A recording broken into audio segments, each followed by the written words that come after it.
మనం చాలాసార్లు ప్రార్థిస్తాం, కానీ ప్రార్థనకు ప్రతిఫలం పొందుతామని మాత్రం మనకు నమ్మకం లేకుండా బిలీవ్ అంటే నమ్మకం లేకుండానే ఏదేదో అడిగేస్తూ ఉంటాం దేవుడిని. యేసు ప్రభువు శిష్యులు కూడా అదే చేశారు. మార్కు సువార్త 9వ అధ్యాయం యాకోబు రాసిన పత్రికలో అంటాడు, నీతిమంతుని ప్రార్థన విశ్వాసం కలిగితే బహు బలం కలిగితే ఉంటుంది. ఎవరు చేశారు అలాంటి ప్రార్థన? ఏలియా ప్రార్థన చేశాడు అనే సంగతిని నేను జ్ఞాపకం చేస్తున్నాను. నా ప్రియమైనటువంటి దేవుని పిల్లలారా, prayer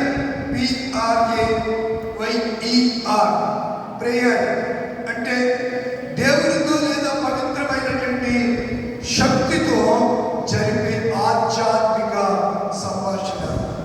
The translation, the wonderful meaning, దేవునితో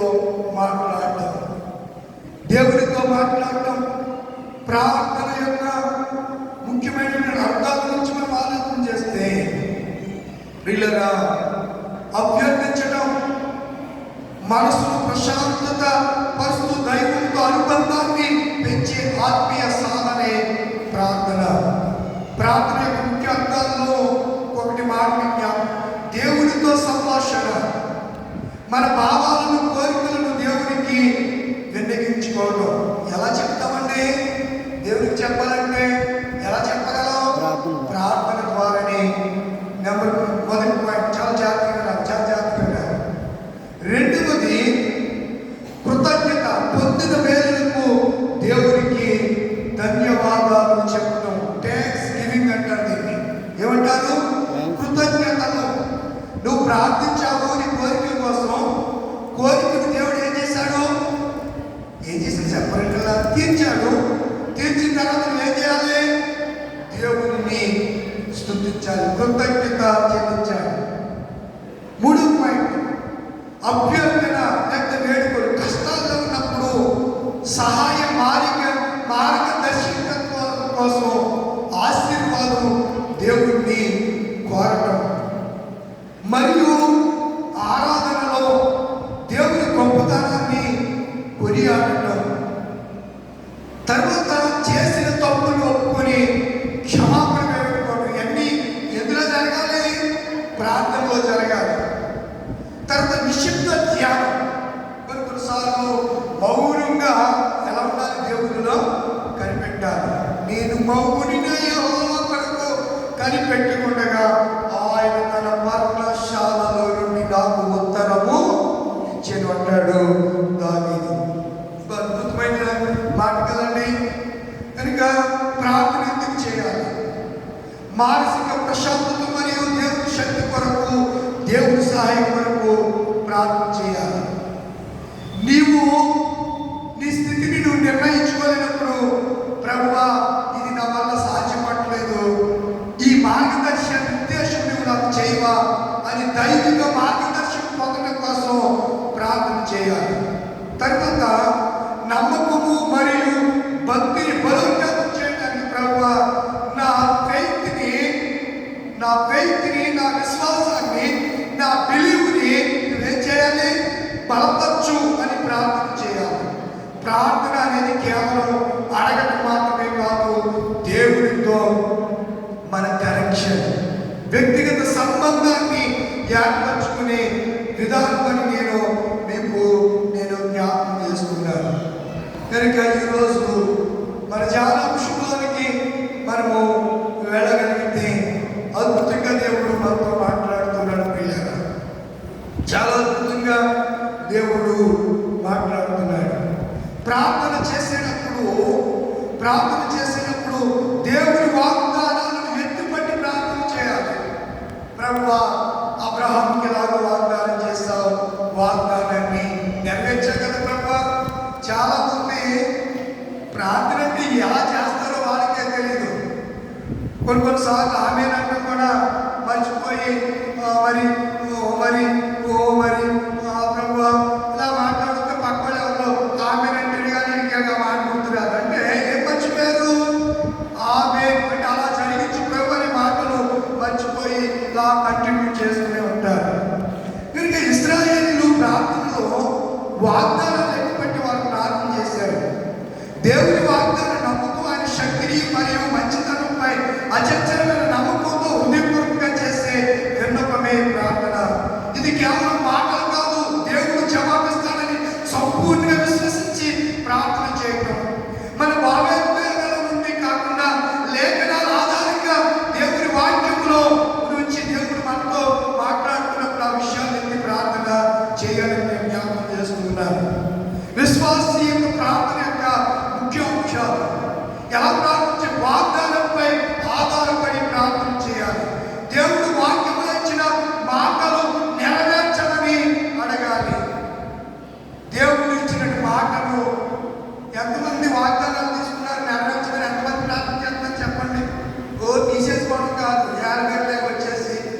జబ్బులేంటి నాకేం అర్థం కాదు. మిమ్మల్ని చూస్తే ఒక్కోసారి ప్రభుత్వం ఏడవ తప్ప నాకు వేరే గత్యంతరం లేదు. చెప్పినది మార్పు. దేవుడి వాక్యాన్ని మోకలు లేని వాళ్ళు వచ్చి లేని వాళ్ళారా ఉన్నవాళ్ళరా అన్నాడా? మనం చెప్పారు కదా, లేని వాళ్ళారా రండి అంటే నువ్వు డబ్బులు ఇచ్చి నేను అవసరమైతే పర్వాలేదు కొనేస్తాను. డబ్బులు ఇచ్చి నీ బాగా ల్యాండ్ కదా, నీ బాబులు సంపాదించేయాలి. మరి అది కాదండి విశ్వాసం అంటే. దేవుడికి తినడానికి ఇస్తున్నాడు, సమృద్ధిగా ఉండడానికి, జీవించడానికి నీ యోగక్షేమాలు ఆయన చూసుకుంటున్నాడు. నిన్నే కానీ నీ సృష్టిలో ఉన్న ప్రతి జంతువుని, జీవిని ఆయన పోషిస్తున్నాడండి. అందుకే ఇష్టపడ్డాడు. ఆకాశ పక్షులు చూడండి, అవి విత్తము పోయివు కొండలో వాటిని పోషిస్తున్నాడు మీ తండ్రి. మీరు వాటికంటే ఎవరు కాదు, గొప్పవారు కాదా? మీరు వాటికంటే వేటికంటే పశువులు సమస్త ఈ భూమి మీద ఉన్నటువంటి అన్నిటికంటే మనము చాలా శ్రేష్టమైన వారు. మనెవరు? దేవుని పోలిక, దేవుని పోలిక. కానీ ప్రార్థన చేసినప్పుడు దేవుడి వాగ్దానాన్ని బట్టి ప్రార్థన చేయాలి. ఎలా చేయాలో మాట చెప్తారు. ఏమియా ప్రభు మాలాంటి స్వభావంగా మనుషులే ప్రభు. అతడు ప్రార్థన చేస్తే ఏం చేస్తుంది ఆయన చెప్పండి. ఏం చూస్తున్నారు? మించేనా ఉన్నవాళ్ళు ఇద్దరైనా ముగ్గురైనా జాగ్రత్తగా దేవుని వాక్యం ఉంటే మీరు దీవించబడతారు. కానీ దేవుని సన్నిధిలో శ్రద్ధగా ఉండాలి. అశ్రద్ధగా పనిచేసేవాడికి దేవుడు ఎందుకు దీవిస్తాడంటే చెప్పండి. ఇస్సాకు విత్తనం వేస్తే ఫలించిందా? విత్తనం వేయకుండానే ఫలించాడా? బైబిల్ మాట ఉంది, ఇస్సాకు ఆ దేశమందు ఉండి విత్తనం వేసిన వాడే 100 ఫలము. విత్తనం వేయకుండా కాదు చెప్పాడు, పవ్వా నేను ఆత్మకుండా చేయరా. మన ప్రార్థనలన్నీ అలాగే ఉన్నాయి. అందుకే మేలును మనము పొందలేకపోతున్నాం. 10 నిమిషాలు జాగ్రత్తగా వినడానికి ప్రయత్నించండి. అద్భుతమైనటువంటి అంశం చెప్పడానికి సందర్భంలో. రెండవది అచంచలమైన నమ్మకం. ఆయన మన ప్రార్థన వింటాడు మరియు జవాబిస్తాడనే దృఢమైన విశ్వాసం కలిగి ప్రార్థన చేయాలి. మనుషులకు చెప్తే చేస్తానని దగ్గర మాటిస్తానేమో కానీ చేయకపోవచ్చు. కానీ దేవుడు చేస్తానంటే ఖచ్చితంగా తగిన కాలంలో ఆయన ఆ కార్యాన్ని ఈ జీవితంలో, నీ కుటుంబంలో ఆయన తప్పకుండా జరిగిస్తాడు. తర్వాత హృదయపూర్వకంగా మన విన్నపం దేవునికి తెలియజేయాలి. దేవుని శక్తిని సంపూర్ణంగా నమ్మి దేవునితో మనం ఏం చేయాలి? సంభాషణ చేయాలి. దేవుని శక్తిని సంపూర్ణంగా నమ్మి సంభాషణ చేయాలి. ఉదాహరణకు ఎగ్జాంపుల్, ప్రభువా దేవా నీ వాగ్దానాలు నేను నమ్ముతున్నాను, నీవు నాకు సహాయం చేస్తావని మరియు నా ప్రార్థనను ఆలకిస్తావని విశ్వసిస్తున్నాను. నా జీవితంలో నీ చిత్తము నెరవేర్చు, నా అవసరాలను తీర్చి నీ శక్తితో నన్ను బలపరచు. యేసు నామములో ప్రార్థిస్తున్నాను, ఆమేన్. ప్రార్థన నీ బోడు వెళ్ళవలసిన కాదు. నీకు ఏదైతే అవసరమో దానిని నువ్వు డైరెక్ట్గా అడగాలండి. డైరెక్ట్గా దేవుణ్ణి అడగాలి. ప్రార్థనలో నేను జ్ఞాపకం చేస్తున్నాను. జేమ్స్ యాకోబు గారు పత్రిక రాస్తూ 5వ అధ్యాయము ఈరోజు చదివినటువంటి లేఖనం 13 నుంచి 20వ వచనంలో చెప్పబడిన సంగతులు అనేకము మనము చూడగలిగాము.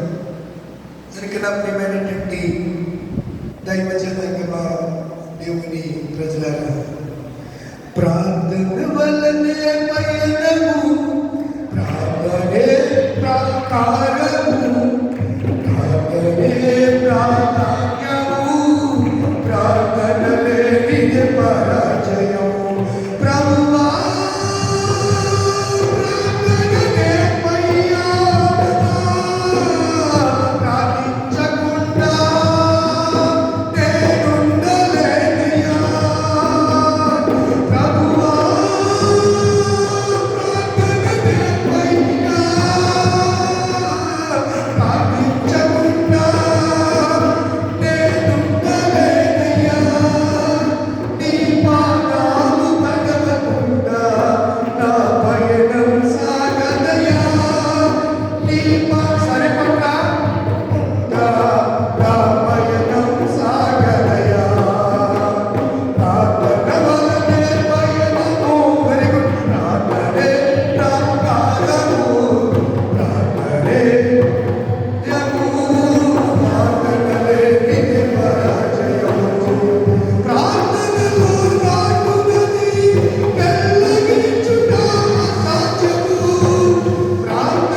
దేవుని నామ స్తోత్రం కలుగును. ఆమేన్. ప్రార్థనకు అసాధ్యమైన ఈ లోకంలో ఏదీ లేదు ప్రియులారా. అందుకే యేసు ప్రభు వారు మీరు వెలుగుగా ఉండి ప్రార్థన చేయండి, మీరు శోధనలో ప్రవేశించుకున్నట్లు ప్రార్థన చేయండి. ఎన్ని విషయాలు ప్రభు చెప్పారండి. గిద్యోను ప్రార్థన చేస్తున్నారు, సూచన చూపించిన ఆయన ప్రార్థన చేశారు. న్యాయాధిపతులు 6 నోట్ చేసుకోండి, చదివించడానికి సమయం కాదు. సొలొమోను ప్రార్థన చేశాడు, వివేకంగా హృదయం దయచేయండి. రాజుల మొదటి గ్రంథం 3వ అధ్యాయం 5 నుంచి 9 వచనాలు. ఏలియా ప్రార్థన చేశాడు, వర్షం రాకున్నప్పుడు మరలా వర్షం రావాలని ప్రార్థించాడు. ఎలీషా ప్రార్థించాడు, ఈ గేహాజీ కన్నులు తెరువు ప్రభువా అని ప్రార్థించాడు. అయితే హిజ్కియా మనిషి ఎబ్బేజు ప్రార్థన చేశాడు. దినవృత్తాంతాల మొదటి గ్రంథం 4వ అధ్యాయం 10వ వచనం. దినవృత్తాంతముల మొదటి గ్రంథం 4వ అధ్యాయం 10వ వచనం చదవాలగా.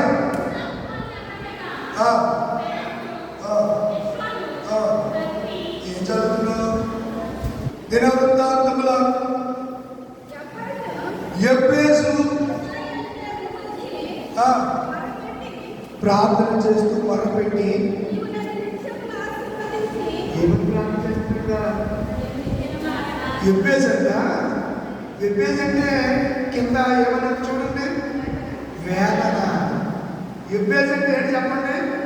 వేదన. ఎబ్బేజు వేదన పడుతూ, వేదనాపరుడైన దుఃఖాక్రాంతుడైన ఎబ్బేజు ఏదైనా ప్రార్థన చేస్తున్నాడు దుఃఖంతో అనగా, ఆ చదువుతండి, నీవు నిశ్చయముగా నన్ను ఏ విషయాలు పంచాలంట? సరిహద్దులలో. ఈరోజు ఏం లేదు, సరిహద్దు తగాదాలు ఎక్కువైపోతున్నాయి, సరిహద్దు సమస్యలు ఎక్కువైపోతున్నాయి. సరిహద్దు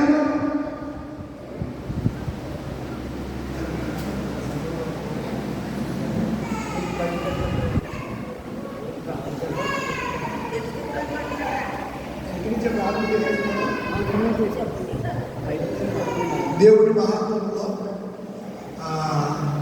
అద్భుత రీతిగా చాలా ఏళ్ళ నిరీక్షణ తర్వాత మన విశ్వాసంలో దేవాలయంలోనికి కుళాయి, పబ్లిక్ ట్యాప్, మంచినీళ్ళు, డ్రింకింగ్ వాటర్ సప్లై కనెక్షన్ ఇది నా ఎంపీ పైన గొల్లపూడిలో సంఘంలోనికి ఆ కనెక్షన్ తీసుకోవడానికి ప్రభు చూపించారు.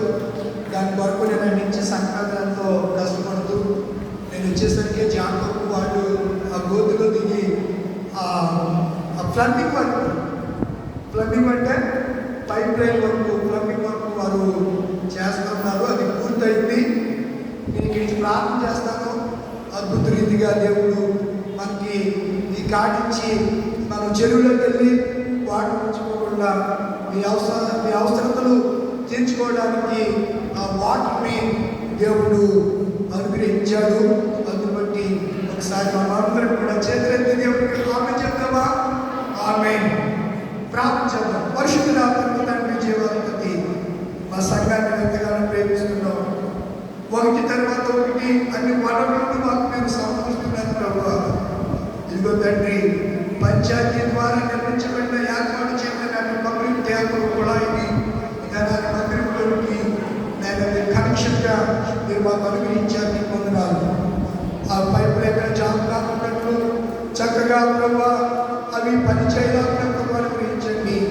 ఆ నీళ్ళ ద్వారా దేవాలయం శుభ్రపరచడానికి, అన్ని విషయాలుగా అవసరం తీర్చడానికి ప్రభావ మీరెంతో మాకు అవసరం లేదు ప్రభావ. ఆ నీటిని సమృద్ధిగా మీరు మాకు అనుగ్రహించినందుకు నీకు వందనాలు, స్తోత్రాలు. నేను పని చేసిన బిడ్డలు దీవించండి, నిండిన సంఘాన్ని దీవించండి. ఒకటి తర్వాత ఒకటి అన్ని కూడా మీరే ఈ మందిరానికి, ఈ ఆలయానికి నువ్వు ప్రేమించి నువ్వు ఏర్పాటు చేస్తున్నటువంటి ఈ మందిరానికి మీరే మనల్ని సమకూరుస్తూ ఉన్నందుకు వందనాలు. ఇంకా అవసరతలు ఏవైనా ఎరిగిన దేవుడు అవసరతని పిలిచి మీరు బయటకు పొందమని కనెక్షన్ ధారాళంగా ప్రవహింపజేసి బయటకు పొందమని యేసునామములో అడుగుతున్నాను పరమ తండ్రి. ఆమేన్. దేవునికి మహిమ కలుగుగాక. అద్భుతం కదా, ఇన్ని సంవత్సరాలు జీవించు ఇదే ఫస్ట్ టైం అనుకుంటే ఇది వరకు పాత మందిరం లేదు కదా. అంటే ఈ మందిరం ఎప్పటి నుంచో ఉన్న మందిరంలో ఇప్పటికి మనకి పాత మందిరంలో ఉండగా ఉదయ కనెక్షన్ లేదు. రీతిగా దేవుడు ఎప్పుడు ఏది ఇవ్వాలో అన్ని ఇస్తాడు, సమకూరుస్తాడు. దేవునికి మహిమ కలుగును గాక. మంచిది, వాక్యంలో చెప్పాను, టైం అయిపోతుంది. ఎబ్బేసు ఎక్కడ ఆగిపోయాను నేను? నా సరిహద్దులను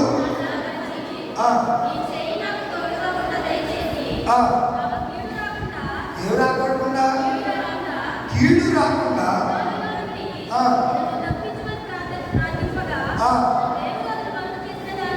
యెహోవా అతను మనవి చేసిన దానిని చేసాడా లేదా? అదేండి ఎబ్బేసు అంటున్నాడు, ప్రభువా నా సరిహద్దులు నేను ఏం చేయాలి? విశాలపరచండి, విశాలపరచండి, నా చేయి పట్టుకో, నన్ను దీవించు, నన్ను ఆశీర్వదించు అని ప్రార్థన చేస్తే ఆ ప్రార్థన ఎవరన్నారంట? ఎబ్బేదంటేనే వేదన. మనం ఎప్పుడు అసలు వేదన ఎక్కడుందండి? మనకి సుఖం ఎక్కువైపోయింది. మనకి సుఖం జొమాటో టమాటా ఉన్నాయి, వంటలు కూడా చేస్తానండి. ఫోన్ పెడితే ఆర్డర్ ఇచ్చి వెళ్ళిపోతున్నాడు. చికెన్ బిర్యానీ, దుబ్బుడు పొద్దు బిర్యానీ ఏం కావాలి ఆర్డర్ పెట్టలే కానీ డబ్బుండి ఆన్లైన్లో పెడితే మీరు అక్కడి నుంచి ఇక్కడ రావడానికి 5 నిమిషాలు వచ్చేసి గోల్కొండలో మీకు ఆర్డర్ ఇచ్చేసి వెళ్ళిపోతారు. డెలివరీ వారు అర్థమవుతుందా? ఎంత సౌఖ్యం చేశాడో దేవుడు. బద్దకస్తులు ఎక్కువైపోయారు. అందుకే సన్నిధి కూడా బద్ధకం. ఆ బద్ధకం శారీరక బద్ధకం ఎప్పుడైతే మనిషిని ఆవరిస్తుందో ఆధ్యాత్మిక బద్ధకం కూడా దాపుతుంది. ఆ బద్ధకం వల్లనే దీవెన పొందలేకపోతున్నాం. శరీరానికి అలసట ఉంటారు. మొన్న లక్ష్మీ రాత్రి నేను చాలా అలసిపోయాను. ఏం చెప్పానో కూడా నాకు తెలియదు. దేవుడే రాకూడదు అనుకున్నాను, మాట ఇచ్చాను, నేను వచ్చేస్తాను లక్ష్మణ్ అని చెప్పి. సంగపెద్దలు ముందు చెప్తే వాళ్ళు వస్తానని చెప్పిన నువ్వు సడాలుగా రాదు. నా నేపథ్యం అది కాదు. కమిట్మెంట్ ఇచ్చానంటే చచ్చిపోయి చచ్చిపోతే ఎలా అవుతుందా? దెయ్యమయ్య చదివినట్టు అంటే మాట తప్పులని అర్థం. మాట అది అంతే తప్ప చచ్చిపోతే లేకపోయింది. మీరు మన అనార్థాలు చేసుకుంటుంది. మీరు కనుక శరీరాన్ని బలహీనకుంటుంది. మనం ఎప్పుడైతే ప్రార్థన చేస్తామో ఏ బలం వచ్చేస్తుంది? ఆధ్యాత్మికమైనటువంటి బలం. మనం ఎప్పుడు బలహీనమో అప్పుడే బలం. కనుక మీరు బలహీనులు కాక బలవంతులైనటువంటి యెహోవా మీ కార్యములో చెప్పండి సఫలపరచును గాక. నమ్ములందరూ ఒకసారి ఆమె చెప్పుకోండి.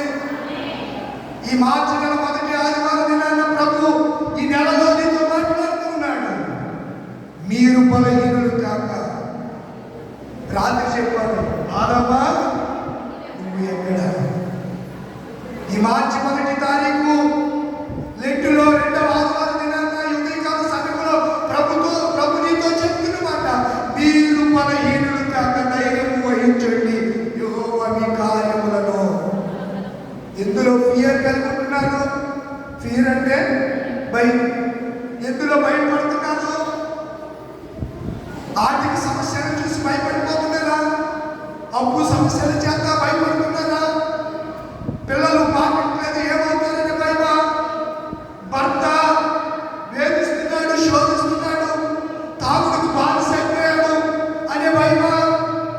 ఎప్పుడు వచ్చి కొడతాడు, తిడతాడు, ఇల్లు పీకి పందిరేస్తాడు అని భయమా?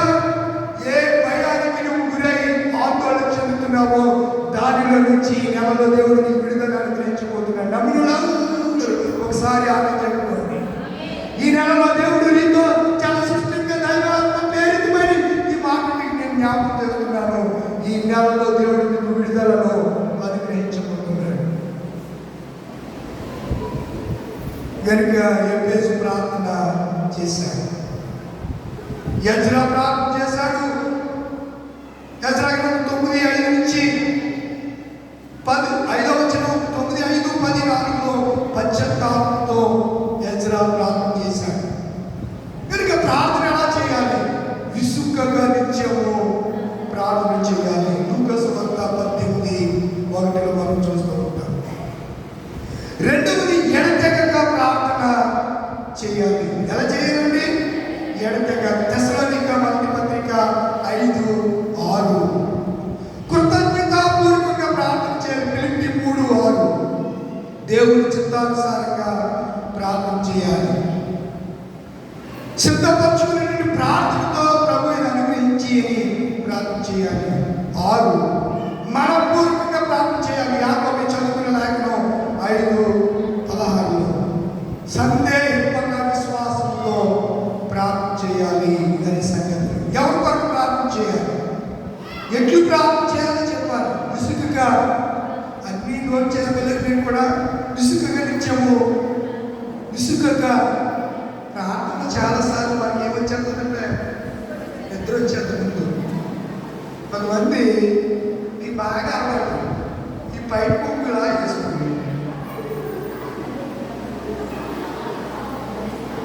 ఇంతే ఆమె నడినప్పటికి సరి చేసుకుని అప్పుడు నాకు ఏదో ప్రార్థనలో యాక్టింగ్ ఏ పర్ఫార్మెన్స్ రా బాబు మనం చూసి సెల్యూట్ చేయాలి. అసలు నా తల్లికి మీరు చేయకపోవడానికి కారణం మీ ఆత్మ బలహీనత, శరీర బలహీనత కాదు. ఆత్మలో మీకు ఏం లేదు, తీవ్రత లేదు, ఆత్మ కంచెంత లేదు, మండటం లేదు. అందుకే ప్రార్థన కొంతమందికి ప్రార్థనకి మోకరుతారు, ప్రార్థన చేస్తారు, ప్రార్థన రాదు. ప్రార్థన రావాలంటే ఎవరి సహాయం కావాలి? దేవుడి. అప్పుడు నువ్వు ఎలా ప్రార్థన చేస్తావు? ఉచ్చరింప సఖ్యము కాని మూలుగులతో అప్పుడు మొరపెడతావు. అప్పుడు నువ్వు మొరపెడతావు. ఏమనంట? తండ్రి, నాయన, అబ్బా అని మొరపెట్టు. యేసు క్రీస్తు యొక్క ఆత్మ నీలోకి వస్తే నువ్వు ఎలా చేస్తావు? విసుగ్గా నిత్యము ప్రార్థన చేస్తావు. యేసు ప్రభు వారు మండలకాల దినాల్లో రాత్రి అంతా ఏం చేసేవాడు? ప్రార్థన చేసేవాడు. రాత్రంతా ప్రార్థన అండి. మోకాళ్ళ ప్రార్థన. మనం పాడిన ప్రార్థన వినేడి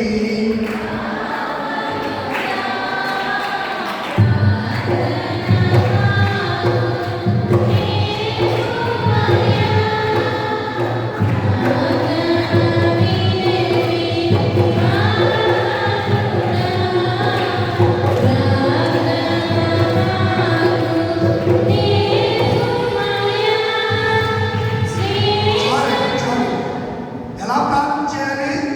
ఒక పాయింట్ చెప్తాను. విసుగు ప్రార్థన. రెండవది ఎవరి కొరకు ప్రార్థన చేయాలి? ఎవరి కొరకు వారే ప్రార్థన చేయాలి? మనుషులందరి కొరకు ప్రార్థన చేయాలి. ఎవరి కొరకు? చాలాసార్లు అయ్యారు మీరు ప్రార్థన చేయండి. నేను ఎలాగా ప్రార్థన చేద్దాం? దేవుడు ఏమంటున్నాడు? నువ్వు మొరపెడితే, నువ్వు అభ్యర్థిస్తే, నువ్వు ఆయన అడిగితే, ఆయన విని నీకు ఇవ్వాలని ఆయన చూస్తే నీకు ప్రతిదానికి ఏముండాలి? మీడియా ఉండాలి. నువ్వు సొంతంగా చేయడం లేదు. అర్థమవుతుందా?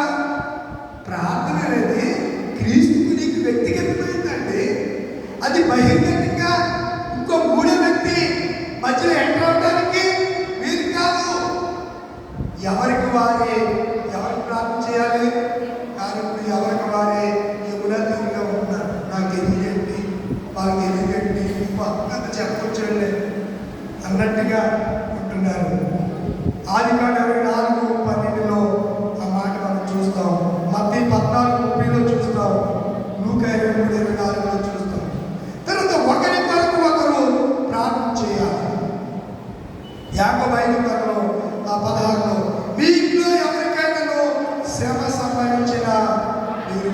ఒకరికొకరు శ్రమంలో నా సహోదరుడికి శ్రమ వచ్చినప్పుడు నేనేం చేయాలి? ఇప్పుడు సహోదరుడికి శ్రమ వస్తే ఈ బాబా ఇంట్లో తలుపేసుకుని పగలబడి నవ్వుకునే జనాలు తయారైపోయారు. తెలుసా మీకు రమ్య? అక్కోడు బాధపడుతుంటే గోరు చుట్టు మీద రోకటి, ఇప్పుడైతే ఇంట్లేదు అయితే గోరు చుట్టూ వేసి వేస్తే అసలు మామూలుగా ఉండేది కదంట. గోరు చుట్టు మీద, అందుకే సామెత పుట్టింది, గోరు చుట్టు మీద రోకటి గోటు. అసలు గోరు చితికిపోయి చీపు పట్టేసి ఇబ్బందికర పరిస్థితులు అన్ని మీద ఏదైనా పడితే ఎవడన్నా వచ్చి నీ కాలు తొక్కితే ఎలా ఉంటుంది? సెపరేట్గా అలా మనుషులు ఇప్పుడు చాలా డెలికేట్ అయిపోయారు. అక్కోడి కాలు కానీ బస్సులో మొన్న ఆ వచ్చినప్పుడు నేను ఎక్కువ ప్రయాణం చేస్తున్నా గుర్తులేదు, కానీ ఆమె కాలు ఎక్కువ రద్దీగా ఉంటుంది కదా, కాలు తొక్కితే ఆమె ఇప్పిందండి పంచాంగం వేసిందంతే. ఇది కావాలని